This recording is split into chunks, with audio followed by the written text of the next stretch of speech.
The origins of the papacy can be traced back to the early Christian church, where leadership was initially shared among the apostles and other prominent figures.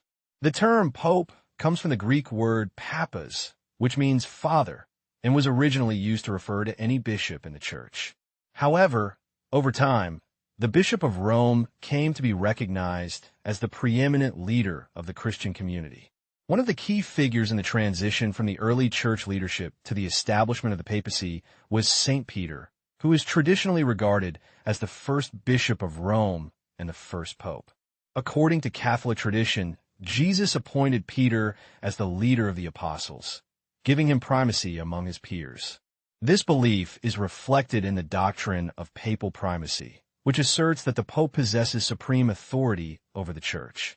The development of the papacy as an institutionalized office began in the early centuries of Christianity, with the Bishop of Rome assuming the role of the universal head of the church.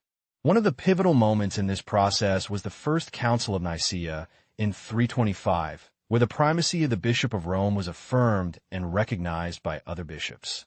Several key figures played a significant role in shaping the hierarchy of the church and strengthening the authority of the papacy. One such figure was Pope Leo I, also known as Leo the Great, who served as pope from 440 to 461. Leo asserted the supremacy of the Bishop of Rome over other bishops and played a crucial role in defining the dogma of Christ's dual nature as fully human and fully divine. Another important development in the evolution of the papacy was the establishment of the Papal States in the 8th century, which granted the Pope temporal power and authority over a significant territory in central Italy. This further solidified the Pope's position as both a spiritual and temporal leader.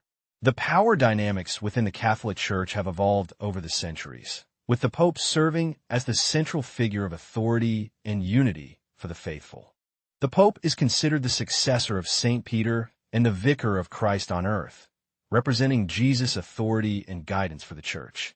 The theological significance of the Pope's role lies in his ability to speak infallibly on matters of faith and morals, as defined by the doctrine of papal infallibility. This doctrine, defined at the First Vatican Council in 1870, asserts that the Pope is preserved from error when solemnly proclaiming a doctrine concerning faith or morals to be held by the whole Church.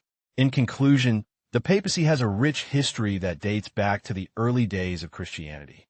Through the leadership of key figures such as Saint Peter and Pope Leo I, the Bishop of Rome emerged as the preeminent leader of the Church, with the Pope assuming a central role in the spiritual and temporal governance of the Catholic community.